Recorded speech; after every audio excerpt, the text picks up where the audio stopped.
नमस्कार। भगवान ब्रह्मा सृष्टि के सृजनकर्ता, हम सब जानते हैं उनके बारे में, लेकिन हमें ये भी पता है कि हमने उनके टेम्पल्स भी बहुत कम देखे हैं या उनकी पूजा होते हुए भी नहीं देखी है। तो ऐसा क्यों है? वो त्रिदेवों में से एक हैं।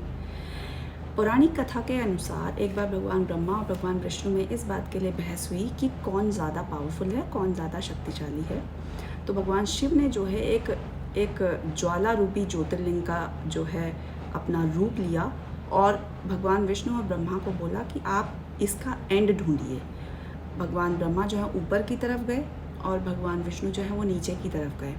करोड़ों साल के बाद भी जब उन्हें कोई एंड नहीं मिला तो भगवान विष्णु वापस आए और उन्होंने भगवान शिव को बोला कि मुझे एंड नहीं मिला है, मुझे इसका अंत या जहाँ से भी ये शुरू हुआ है नहीं मिला है। लेकिन जब ब्रह्मा वापस आते हैं तो वो कहते हैं कि प्रभु मैंने तो ढूंढ लिया है, और वो गवाही दिलवाते हैं केतकी नाम के एक पुष्प से, और केतकी पुष्प ये बोलते हैं कि हाँ जी इन्होंने जो है एंड देख लिया है। भगवान शिव बहुत क्रोधित होते हैं बिकॉज ब्रह्मा झूठ बोल रहे होते हैं, तो वो उन्हें श्राप देते हैं कि वो जो है वो पूजनीय नहीं होंगे, किसी भी हवन में उनका जो है नाम नहीं लिया जाएगा, और केतकी पुष्प को भी श्राप दिया जाता है कि उसका उपयोग किसी भी पूजा में वर्जित होगा।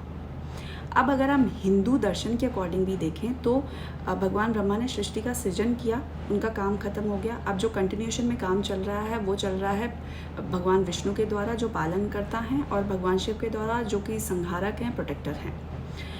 अब अगर हम देखें तो जो दर्शन के अकॉर्डिंग ये है कि भगवान ब्रह्मा जो हैं वो एक व्यक्ति हैं, और जो पूजनीय होता है वो हिंदू दर्शन में जो है वो पूजनीय माना गया है ब्रह्म को।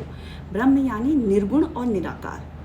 तो ब्रह्म की पूजा को प्राथमिकता जो है वो हिंदू दर्शन में दी गई है। हमारे उपनिषदों में भी ब्रह्म की पूजा को ही जो है प्राथमिकता दी गई है। इसलिए जो है वो भगवान ब्रह्मा की जो है आपको टेम्पल्स भी बहुत कम मिलते हैं और पूजा भी कहीं होती आपको ज़्यादा दिखती नहीं है। एक टेम्पल है, वो है पुष्कर राजस्थान में।